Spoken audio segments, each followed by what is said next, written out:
Hey, I want to talk to you about something today, about how we treat different people in our lives and how we can contribute to somebody's soul wound remaining or being created. Okay, let's talk about charities, okay? There's a show that I watched and I thought last night my kids watch it and I happened to catch an episode. I guess it started out as a YouTube thing and now it's been picked up on True TV. It's called Adam Ruins Everything. I don't know if you've ever heard of it. But what he does is he tells the truth about different subjects that society seems to think one thing, and he tells facts, he gathers facts, he does interviews and that sort of thing about different subjects. Well, the one that he was talking about last night, and I thought, praise God, somebody finally gets it. Um, it was about poverty and people that help give to charities, that sort of thing, and how it truly, a lot of the things that people do truly don't help. One example he gave was like a food drive. When people get together, the community gets together, everybody brings cans, a can drive. The people organizing it feel all warm and fuzzy inside. The community comes, they bring a couple cans. But in reality, what's happening, or, when the post office comes around and grabs cans, in reality, what's happening is most people, not all, but most people are going out and they're grabbing cans out of their cupboards, stuff that they're not going to eat anyway. Maybe they bought it, they decided they don't like it, or it's been there forever, so they get rid of it. Some people actually go out and buy some stuff, but it's the attitude behind it. Okay. So, first of all, let me tell you, I've done many, many, many food pantries. I've volunteered at food pantries. I run some myself. And let me tell you, anything that's expired, anything that's dented, if it's expired even by 1 day, it cannot be used. If it's dented too much, it cannot be used. So you have to get volunteers to go through all that stuff. And what it does is it gets thrown out. Even if you would eat it yourself, you cannot give it to someone else. People have this attitude like, well, they're poor. Beggars can't be choosers. Well, who says they're beggars, first of all?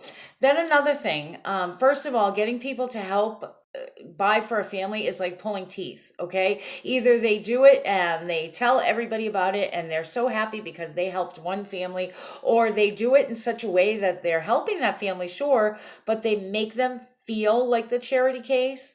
Um, Another thing is, I help families every year, and I really don't think I'm going to do it next year because, first of all, I end up doing it myself.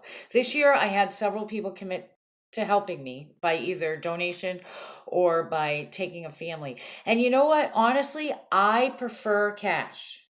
Just give me the cash, I'll do it, because what happens, it ended up only being two people that actually helped that way. I did have another woman give a financial donation, and that was great, but that was it. I had 42 families.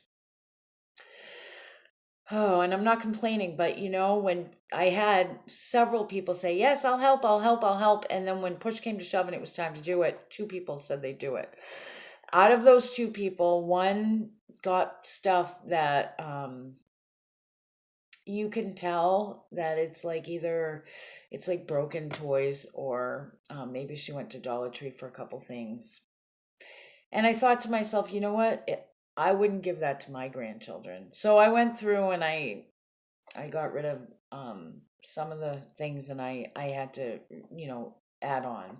The other woman she said she got one family, and then she messaged me and said some stuff came up and she couldn't do the other family that she wanted to do. Okay, I understand, life happens, but I couldn't just let that family go. So I had to cover that. And then when I did get the stuff that she got, there were two children, they're infants. One's only a little over a year, like a year and a half, and the other one is only like 3 or 4 months old. She bought one gift for each. She didn't buy anything for the parents. And maybe I didn't explain myself well enough, but when I say a family, I get for the parents too. And I don't mean go out and spend $500. That's not what I mean. But why not get them something like the parents, maybe something that you would like, a small token. The kids, maybe how about two small gifts each? Now, if these are just infants, they're not going to care. But, most of the families are not infants. So I thought, okay, all right. Why do we treat the poor as if they don't matter? Why do we treat somebody with because their bank account is low, or because they've hit hard times, or maybe they've hit hard times over and over and over? Why do we treat them like they're less than? Now, I know the common attitude is, well, there's a reason why they're in trouble financially, or there's a reason why they don't have anybody. If you don't have a family or really good friends and something happens, you're pretty much on your own. And once you get to Skid Row, it's very hard to get out, especially if you don't have family or friends. Now, for those of us blessed with family and friends, it's hard to understand that. But I can tell you that without that person to pull you up, you're going to stay there. Okay?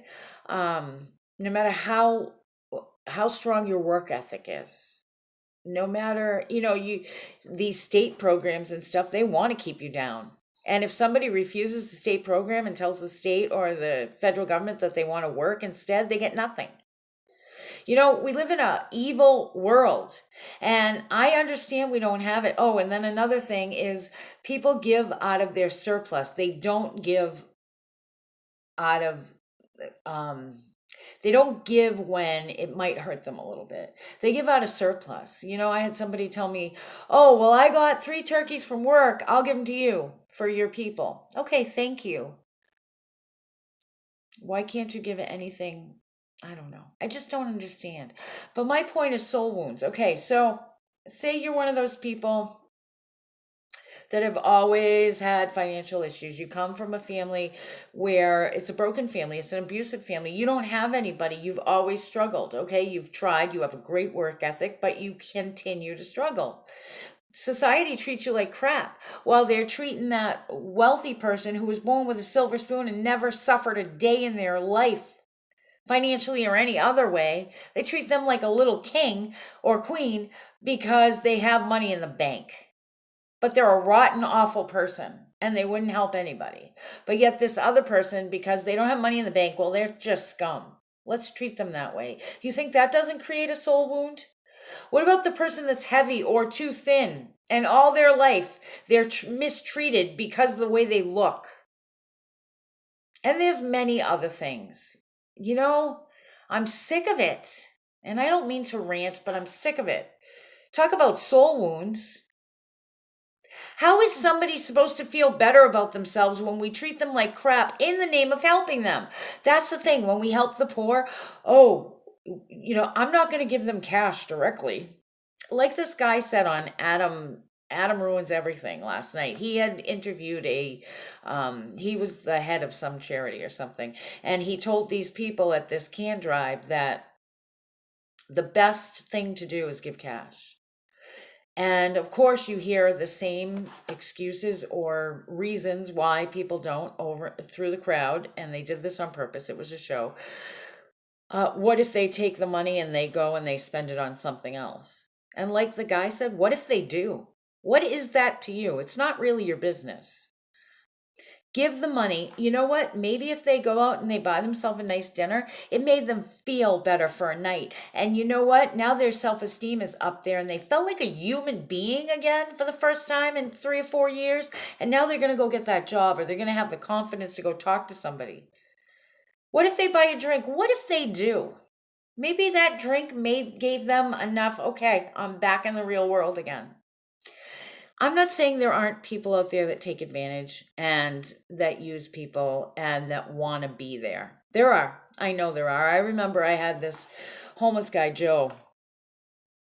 My friend Joni, she ran a food pantry. So she knew this guy, Joe, and I can't remember his friend's name, but Joe and I had the same birthday in the same month. So, he came over one day, he and his friend, and I made a cake and we had dinner and I let them wash their clothes and take a shower so they could feel like real people again. We sang and we danced and we ate and we had a great time because you know what? They're people and I don't treat poor, rich, whatever. I'm no respecter of persons. God is no respecter of persons. That person that has all that money, he's still in the same position as the poor man with God, maybe even a lower position depending on where his heart is, okay? So anyway, we had a blast. We really had a blast that night. And we did the whole happy birthday thing. I made a cake for Joe and I. And after he showered, he cleaned up pretty good. He was a good looking guy. Um, anyway, I had asked them, not to be rude or nosy, but I said, I asked them how they got in the position that they were in. It turns out that Joe's story was kind of sad. Joe was a professional man. He made really good money, and he was married to a woman that he loved, and Joe was an alcoholic. And he said that he didn't treat his wife that well because he put his career and his alcohol before her. Well, Joe's wife got sick and she ended up with cancer and she didn't survive it. She got really sick and she crossed over. Well, when she crossed over, Joe kind of lost his mind because he felt very, very guilty about how he did love her. He loved her very much, but he let his career and his alcohol go before her. So he kind of lost his mind. He had no family. Eventually, he lost his job because he had a breakdown. He went into, mental health. I think he went to see a counselor or whatever. And it was a slow, gradual downfall, but eventually he lost his job, which made him lose his house. He had no family to help him back up. He just didn't have family. They were dead. It's not like he burned his bridges. They were dead. So he ended up on the street. And once you end up on the street, it doesn't matter how educated you are. If you don't have somebody to help you up, you're pretty much down and out. Of course, now Joe also had the soul wound of feeling that guilt. He held on to that guilt, so he did not believe he deserved anything. Now, at the point that I met him, I asked both of them, I said, if there was a way that I could set you up in a place, give you job interviews and get you on your feet, would you take that opportunity? And Joe said, absolutely, I would. Now, he had been on the street for, I think, 6 years when I met him. The person he was with was the person, that people think every homeless person is. He said, hell no, I wouldn't take that. I'm not answering to no man. I'm not living through the rules of society or whatever. So, okay, that person, I understand saying, okay, if that's what you want, that's fine. He has the choice to make that. But Joe, on the other hand, would have taken that chance. Well, we had a good night. He said, I don't want to feel like a burden, which he absolutely wasn't, but he left. I saw Joe off and on for the next few years. And then a few years later, I was driving down the street in Manchester, New Hampshire, and it was downpouring. It was raining, and I was driving down the street. I stopped at a light, and there he was. There was Joe walking down the street, and he actually looked pretty good. So I pulled off to the side, and I'm like, "Hey, Joe, how are you?" And he came up to my window, and he's like, "How you doing? It's nice to see you." He looked really good. I said, "Joe, you look really good. Come on, get in the car. I'll give you a ride." And he's like, "No, no, no, I'm fine." I'm like, "It's pouring. Get in the car. I'll give you a ride." He's like, "No, really, I'm fine." And he started to walk off, and then he came back to the car and he said, "Hey, Lori, I just wanted to say thank you." And I'm like, "For what?" And he said, "For treating me like a human being." I said, "Joe, you are a human being." And he's like, "I know, but you know what I mean." And I was like, "Of course." I said, "Give me a hug." He gave me a hug, and off he went. In the rain, he didn't want it. He didn't want the ride. So I called my friend Joni and I said, "Hey, guess who I just saw?" And she was like, "Who?" And I said, "I saw Joe. I haven't seen him in a while." And she's like, "Really? That's so awesome. How is he?" Blah, blah, blah. And then we hang up. And then a few minutes later, my phone rings. "Hello, it's Joni." She says, "Are you sure you saw Joe?" I said, "Yeah." She said, "How long ago?" I'm like, "Today, 5 minutes ago, whatever, just before I called you." She's like, "That's impossible." I'm like, "No, I saw him. I hugged him." She's like, "You positive it was Joe?" I'm like, "Absolutely. He said thank you to me." She said, "Joe died. I think he died. It's been so long now, but I think she said he died like last week or something." Now, come to think of it, I was blown away because even with what I do and the connection to the spirit realm and everything, Joe was solid. He didn't look like in a spirit to me. He was solid. He was Joe. He hugged me. I felt him hug me. I looked in his eyes. But you know what I noticed afterwards, which I didn't pick up on until after she told me? It was pouring out, but Joe wasn't wet. He should have been dripping. But isn't that a cool story? I thought that was a cool story. Listen, all I'm trying to say is two things. If you can watch that show, it's called Adam Ruins Everything. I'll try to find a link to it for you. It was the one about charities. Give Cash, people. Another thing I want to say, I mean, or don't give it all, or if you're gonna give like presents or food, do it as if it was your own family. Treat people with dignity. That's why I have an issue with like shelters and stuff, because they don't treat people with dignity.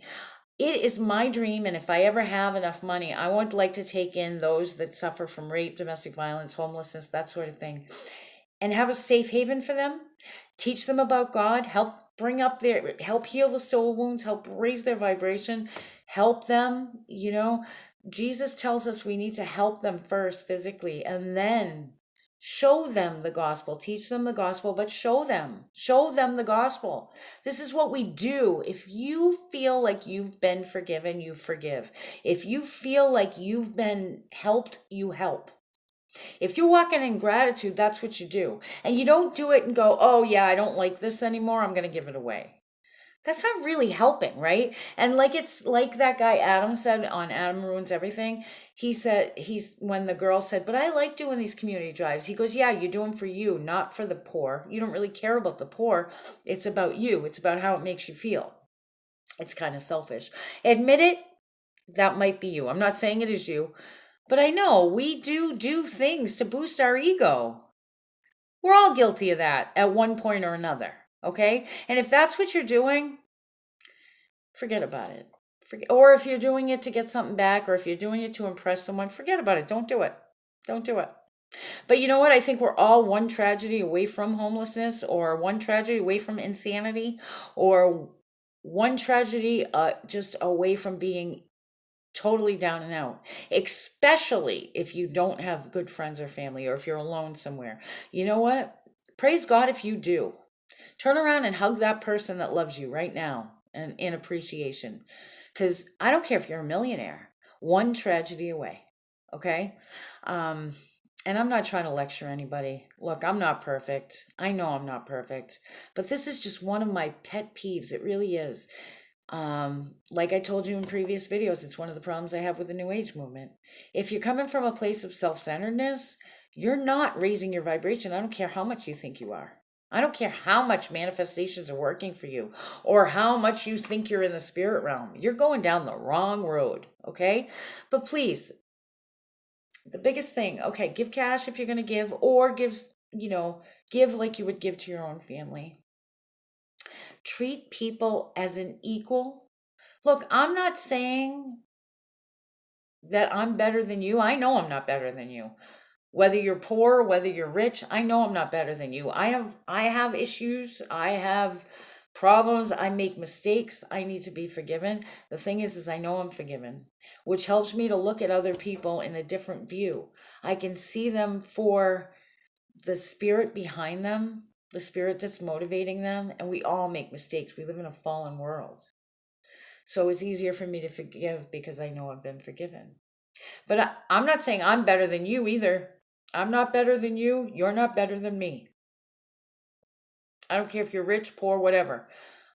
You're not better than me, and I'm not better than you. We all have our flaws, okay? It's about time we start treating people that way. I don't care what's in your bank account. I don't care what's in your bank account. But you know what? We're all guilty of that. Somebody said the other day, so and so married the CEO of something. I can't remember what it was, but it's like, or the vice president of something. And, my first thought was, wow, lucky her. How do I know she's lucky? He could be the biggest jerk. But of course, because of his profession, it's like, oh, lucky her. You know what? Guilty of me thinking, oh, wow, she's lucky because she married this guy. Yeah, he's got money. How do I know she's lucky, though? There's nothing wrong with wanting money. But you know what? Don't put people down in the name of charity. You know? Happened to my family one year. One year we were really down and out, and some people invited us over for Christmas. I knew these people, so I didn't feel so bad, but my kids didn't know them. And my son still says, remember that year we were the charity case? How does that feel? I feel horrible for bringing them there. We were invited. I know they had good intentions, but they did treat us like the charity family. They were all patting themselves on the back for having the charity family over. I'm sorry I did that to my kids. I should have just stayed home and, conjured up macaroni and cheese. I want my kids to know they're worth something. I grew up all my life believing I wasn't, and I still hold that soul wound.